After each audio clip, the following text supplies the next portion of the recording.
Bismillahirrahmanirrahim. Assalamualaikum warahmatullahi wabarakatuh. Salam sejahtera bagi kita semua, teman-teman.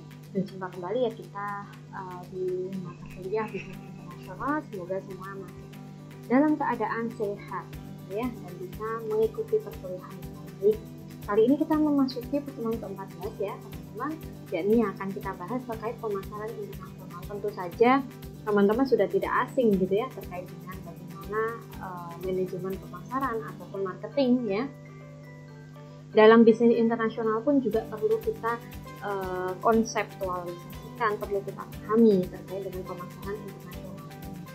Harapannya setelah teman-teman mengikuti perkuliahan ini yaitu mampu menjelaskan pengertian manajemen pemasaran internasional, tahapannya, kemudian kebijakan produk dan harga, kemudian distribusi dan kebijakan promosi internasional, tentunya berkaitan dengan digital marketing dari skala marketing skala internasional ini. Jadi teman-teman juga ini sedikit mereview ya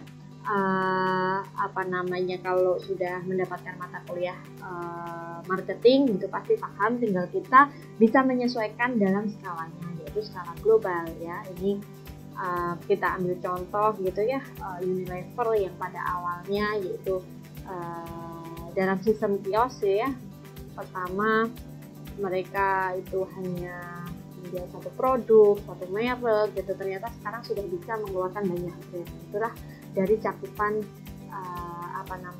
Unilever ini. Jadi memberikan penawaran diskon kepada pemilik kios dengan meletakkan produk Unilever di depan etalase toko dan meletakkan produk kompetitornya di belakang. Jadi ini termasuk strategi ya. Nah, dalam pemasaran. Kalau dulu mungkin tidak seperti halnya saat ini ya, iklan ataupun banyak kali kalau sekarang media untuk mengenalkan kepada pasar atau pemasaran. Tapi kalau dulu gitu mungkin dengan strategi langsung gitu ya di lapangan gitu. Produk mau nggak mau produk harus diletakkan di etalase depan gitu ya. Nanti saya kasih fee lebih banyak. Nah, sehingga para masyarakat ketika masuk ke toko ya itulah yang dikenal pertama gitu kan. Nah, kalau misalkan dari segi apa sih brand-brand dari Unilever, tentu ini berkaitan dengan produk-produk kebutuhan harian gitu kan. Jadi kan itu sudah melekat, ibaratnya sudah melekat di benak para konsumen itu. Oh, kalau misalkan saya butuh pasta gigi ya mereknya Pepsodent gitu ya. Kalau dulu mau menggunakan kecap gitu yang dikenal ya pakainya Bangau. Nah, apalagi kalau dulu mungkin belum banyak brand seperti halnya saat ini ya. Kalau sekarang kan sudah banyak kompetitornya. Nah, itulah strateginya dari Unilever, sehingga udah langsung nih. Kadang-kadang kalau orang mau beli pasta gigi gitu nyebutnya bukan pasta gigi, langsung Pepsodent. Padahal Pepsodent itu kan termasuk brand ya teman-teman, termasuk merek gitu, bukan bukan barang gitu ya, bukan nama barang gitu. Kalau misalkan mau nyebut kecap itu langsung mau beli Bangau. Nah gitu, padahal kan bisa kita menyebut kecap yang lain, nah brand-brand yang lainnya. Itulah teman-teman. Kemudian pemasaran internasional pasti sama teman-teman seperti yang sudah didapatkan gitu pada mata kuliah pemasaran ya. Hanya saja kalau skala internasional ini melampaui batas negara untuk menciptakan pertukaran yang memuaskan, entah itu untuk individu ataupun organisasi. Oke, kemudian teman-teman, tahapan untuk menjadi perusahaan internasional ya. Pasti ada foreign marketing, influence dari foreign marketing, kemudian reguler ya, dan juga global. Nah ini jadi terkait bagaimana kalau no foreign marketing ini perusahaan sudah berhubungan dengan dunia internasional, tapi bukan karena inisiatif atau belum ada usaha sendiri untuk memasarkan ke pasar luar negeri.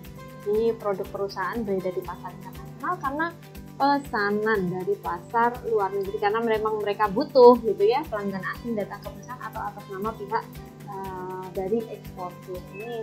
Jadi karena permintaan dari pasar gitu ya, tapi pasarnya bukan secara domestik atau dari luar. Misalkan di Indonesia juga banyak ya teman-teman yang sudah kita bahas sebelumnya juga, termasuknya kita sering mengekspor bahan-bahan sawit gitu ya. Itu kan karena memang kebutuhan dari mereka. Jadi no foreign marketing nggak perlu lah namanya marketing gitu ya. Kemudian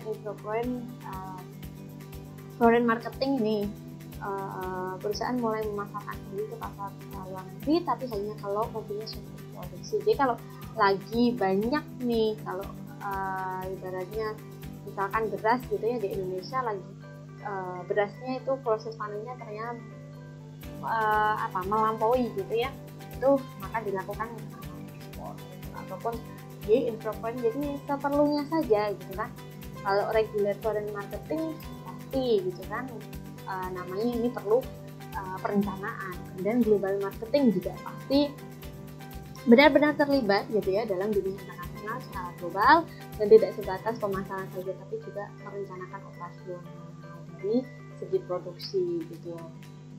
Kemudian bauran pemasaran, jelas sekali teman-teman sudah belajar bagian dari 7P marketing mix atau 4P gitu kan, sudah jelas sekali. Place, price, kemudian promotion, cycle, evidence, people, product, dan juga prosesnya. Jadi sama, entah itu 4P ataupun 7P, ini teman-teman sudah dapat lah gitu ya di mata kuliah pemasaran. Tinggal kita bisa menyesuaikan bagaimana di proses produksi skala global.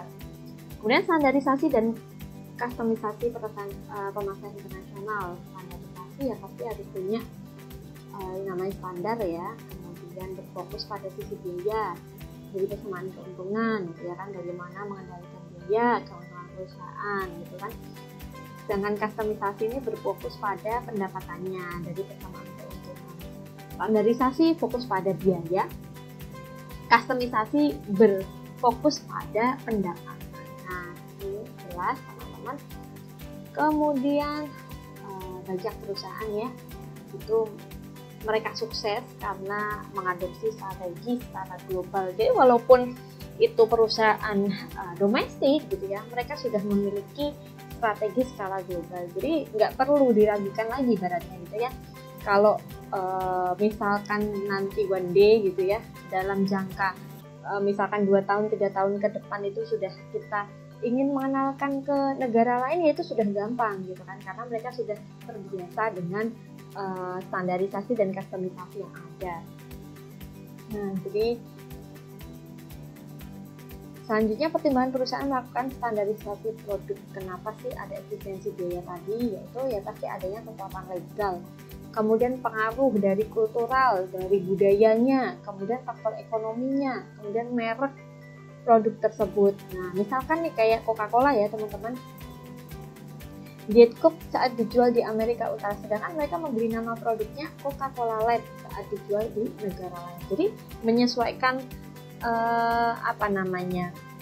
menyesuaikan dengan kebutuhan gitu ya, kebutuhan dari masyarakat tersebut. Kemudian selanjutnya, jadi nggak ini ya teman-teman, nggak bisa ibaratnya kita itu benar-benar berpaku pada produk kita, itu ingin mengenalkan ke semua negara itu dengan produk yang ada gitu ya, ibaratnya dari sesuai dengan tadi seperti yang saya sampaikan gitu, membawa tahu gimbal gitu ya, produk tahu gimbal itu ke daerah lain tapi tanpa modifikasi itu susah gitu. Jadi harus menyesuaikan dengan latar belakang masyarakat di situ. Setidaknya hanya dari segi sedikit rasa yang berbeda gitu ya, nggak apa-apa, bukan menghilangkan komponen-komponen. Nah sama gitu ya dalam bisnis internasional juga seperti itu, terutama ini dari segi pemasarannya. Jadi penting gitu ya bagi perusahaan ini memiliki kemampuan bersaing secara internasional. Contoh nih Toyota gitu ya, yang sukses dalam penjualan mobil yang di Eropa, Asia dan Amerika, mencerminkan prestasi yang terkait produk dalam merancang dan memproduksi kendaraan mekanis handal, menawarkan kompetitif jaminan, membangun sebuah nama merek yang kokoh gitu ya untuk produk-produknya. Jadi menyediakan suku cadang dan perbaikan manual dan pembiayaan pada dealer atau pelanggan. Jadi ya bukan hanya ibaratnya adalah ini ya teman-teman hanya menjual produknya saja, ayo kita jual produk ini di Indonesia, tapi suku cadangnya, spare partsnya itu nggak ada ya susah gitu ya, maka masyarakat ya akan berpikir ulang gitu ya. Nah itulah termasuk strategi, jadi harus melengkapi gitulah yang menjadi kebutuhan masyarakat. Selanjutnya kebijakan harga dalam pemasaran internasional, ini bagaimana mempengaruhi ukuran pendapatan tentu, kemudian perusahaan domestik dan internasional harus berusaha untuk membangun strategi harga. Perbedaan dalam biaya transportasi dan tarif, jika mata uang negara tuan rumah meningkat dalam nilai ini yang harus kita perhatikan, terutama kurs ya, bagaimana terutama inflasi gitu ya, sering terjadi inflasi, kurs mata uang dari negara asal dan juga negara tujuan itu harus selalu dipantau. Pendekatan etnosentris ya dalam kebijakan harga perusahaan internasional, yang pertama pendekatan etnosentris, mungkin ini sudah pernah kita bahas itu sebelumnya. Nah ini kita bahas lebih detail di pemasaran internasional. Ini cara pandang yang melihat bahwa yang paling baik adalah negaranya sendiri, sehingga ini pasti mereka berpikir bahwa saya mempekerjakan orang yang berasal dari negara yang sama dengan dirinya, walau dimanapun ia membuka perusahaan. Jadi pengen gitu ya membawa identitas gitu ya, saya mau mendirikan perusahaan di Bangkok gitu ya, di Thailand gitu. Saya mau pengen mengenalkan juga gitu SDM saya, nah saya membawa dari Indonesia. Nah itu tapi perlu pertimbangan juga ya, karena tidak semua karyawan mungkin ya menginginkan untuk bekerja dari jauh gitu ya, nah dan lain sebagainya. Kemudian perusahaan internasional bisa juga ini pasti mengadopsi kebijakan harga dual yang mengalokasikan untuk penjualan domestik, dan juga bagaimana di skala internasional. Jadi harga mungkin dijual di Indonesia harganya hanya 50.000. Ketika dijual di luar gitu ya, mereka mengakui itu produk yang mewah gitu ya. Nah bisa saja itu bisa 10 kali lipat harganya, itulah ya di antaranya. Nah kemudian selanjutnya pendekatan harganya dari polisentris ya, melihat bahwa orang yang berada di suatu negara lebih memahami kondisi negara tersebut. Jadi kebalikannya ya, kalau tadi lebih kepada mereka ingin mengenalkan gitu dari identitas asalnya, kalau ini ingin menyesuaikan dengan budaya yang ada gitu, ataupun masyarakat lokal negara tujuan gitu ya. Selanjutnya yang ketiga pendekatan geosentris ya, melihat bahwa semua orang dapat bekerja di mana-mana asalkan ia memiliki kemampuan. Mungkin ini 50-50 ya teman-teman, tidak begitu mengidenti sangat berpihak pada negara asal ataupun tujuan. Yang penting ya dari kualitas SDM masing-masing gitu kan. Oke, kemudian jadi dua kondisi yang harus dipenuhi jika sebuah perusahaan ingin berhasil gitu ya di pada harga pasar gitu ya. Artinya gitu apa? Yang pertama, perusahaan harus menghadapi permintaan yang berbeda. Kemudian perusahaan juga harus dapat mencegah arbitrase. Nih, teman-teman perlu kita pahami gitu ya. Perbedaan biaya, perbedaan harga itu kan pasti berbeda gitu ya, dan juga dalam setiap transaksi itu harus disesuaikan. Kebijakan harga pasar dapat mengekspos perusahaan untuk 3 risiko, diantaranya kerusakan nama merek, pengembangan pasar abu-abu untuk produk, kemudian kebencian konsumen terhadap harga yang diskriminatif, kemudian perusahaan untuk memastikan bahwa biaya harga di satu pasar tidak merusak citra merek. Jadi perlu diantisipasi gitu atas risiko tersebut. Kebijakan promosi dalam pemasaran internasional diantaranya yaitu mempertimbangkan 3 faktor ya teman-teman. Pesan yang ingin disampaikan apa, media yang tersedia apa, kemudian bagaimana atau sejauh mana perusahaan ingin mengglobalisasikan, sampai mana sih ingin dikenal gitu kan, apakah hanya negara Asia gitu kan, apakah nanti ingin memang cakupannya adalah global di semua benua. Nah itulah. Jadi pesan iklan adalah fakta-fakta atau tayangan pengiklan yang ingin disampaikan kepada pelanggan, potensial serta pilihan pesan adalah refleksi penting dari cara perusahaan melihat produk dan jasa. Jadi dilihat oleh pelanggan. Lantas distribusinya bagaimana teman-teman? Biasanya ada 2 set penting ya dalam segi distribusi, mengangkut barang dan jasanya. Dari mana mereka ciptakan untuk berbagai pasar, ya, dari negara asal ke negara tujuan, ataukah pilihannya yang kedua memilih sarana yang digunakan untuk barang-barang pasar itu ingin dilayani. Jadi mana yang lebih efisien pasti harus dipertimbangkan gitu kan, pasti butuh. Kalau harus diangkut dari negara asal ke negara tujuan kan pasti sering ya Pak, maka butuh transportasi yang cepat. Nah, tapi biayanya bagaimana? Nah, itu juga harus dipertimbangkan ya kan teman-teman. Apakah biayanya itu terjangkau? Apakah nanti ternyata berpengaruh gitu pada pendapatan gitu kan? Nah, hanya takutnya kalau hanya boros gitu ya di biaya akomodasi. Selanjutnya inovasi dalam distribusi, pasti yang diperlukan ada inovasinya bagaimana, kemampuannya, kemudian lingkungannya dan juga proses adaptasinya harus disesuaikan tentu dengan bagaimana proses kegiatan ekonomi pada negara tujuan. Kemudian bagian dasar dari saluran distribusi itu apa saja sih teman-teman sudah paham juga pasti ya, terkait dengan produsen sebagai pencipta, grosir itu yang membeli dari produsen kemudian dijual ke pengecer itu berarti yang membeli dari grosir terus membeli ke pelanggan, kemudian pelanggan itulah yang menjadi konsumen utama. Nah itulah, jadi ada produsen dan grosir kemudian pengecer, barulah sampai di end user gitu ya, atau konsumen gitu. Jadi yang penting di sini ya pastikan channelnya ya, saluran distribusinya ini jangan sampai proses produksinya sudah bagus, sudah direncanakan dengan baik-baik, ternyata tidak sampai kepada end user. Nah itulah yang menghambat dalam aktivitas bisnis gitu kan. Sebuah perusahaan yang menjual langsung kepada pelanggan yang kemudian membayar bisnis secara langsung, grosir dan pengecer, dan karena itu memiliki saluran distribusi yang sangat singkat.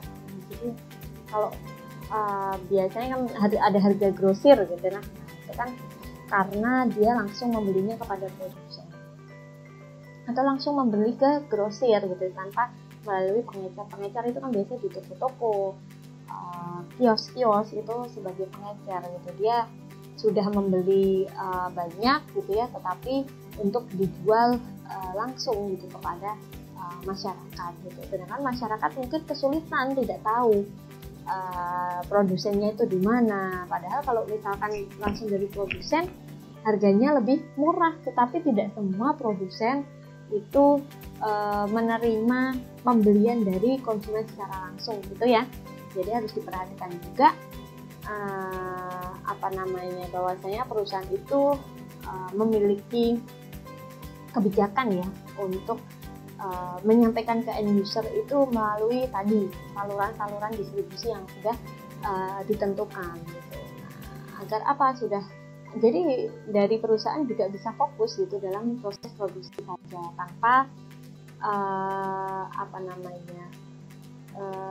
tanpa langsung gitu ya menjual pada end user. Kemudian selanjutnya yang terakhir ini teman-teman, bagaimana efektivitas saluran distribusi global. Ya, maka harus berhati-hati ya, tentunya salah satu kerangka yang efektif gitu ya dalam menganalisis ini ada 5C: coverage, character, continuity, control, dan juga cost. Ini seperti halnya bagaimana efektivitas dari pelaksanaan dari produsen kepada konsumen gitu ya. Pastikan kita harus milih gitu para distributornya itu yang bagus itu yang bagaimana. Nah, ini ada 5C yang harus kita ketahui, ataupun 5C yang harus kita analisa gitu ya. Coverage, kemampuan saluran distribusi untuk menjangkau pelanggan sasaran dalam rangka mewujudkan tujuan pangsa pasar dan pertumbuhan. Kemudian karakternya bagaimana? Saluran distribusi ini memiliki posisi produk yang sesuai gitu ya yang diinginkan oleh perusahaan. Kemudian continuity, apakah nanti loyal gitu ya kepada perusahaan. Biasanya kalau ingin menjadi distributornya itu kan member ya, ataupun daftar dulu ya, ataupun pasti identitasnya itu diminta gitu kan. Kontrol kemampuan perusahaan untuk mengendalikan program pemasaran total untuk produk atau jasanya. Kemudian cost ya, investasi yang dibutuhkan untuk membangun dan mempertahankan saluran distribusi, termasuk di dalamnya biaya tetap gitu ya, biaya untuk mengelola saluran distribusi, persediaan kah, fasilitas, dan juga pelatihan. Nah ini teman-teman terkait dengan bagaimana saluran distribusi itu bisa dipilih ataupun menjadi ini ya tangan kanannya dari produsen. Mungkin ini yang bisa kita bahas pada pertemuan kali ini ya, terkait dengan manajemen pemasaran internasional. Tentunya teman-teman juga sudah paham betul gitu jika sudah mendapatkan mata kuliah manajemen pemasaran. Ini tinggal kita ubah mindsetnya sedikit gitu, bahwasanya manajemen pemasaran internasional ini berkaitan dengan bagaimana proses kegiatan bisnis skala internasional bisa dijangkau oleh masyarakat luas dan tersalurkan gitu ya dari produsen kepada end user gitu tadi, entah itu melewati para grosir ataupun pengecer ataukah langsung ke end user-nya. Mungkin ini yang bisa saya sampaikan. Terima kasih teman-teman atas atensi dan partisipasi dari rekan-rekan mahasiswa sekalian. Mari nanti kita lanjutkan di pertemuan berikutnya. Cukup sekian. Wassalamualaikum warahmatullahi wabarakatuh.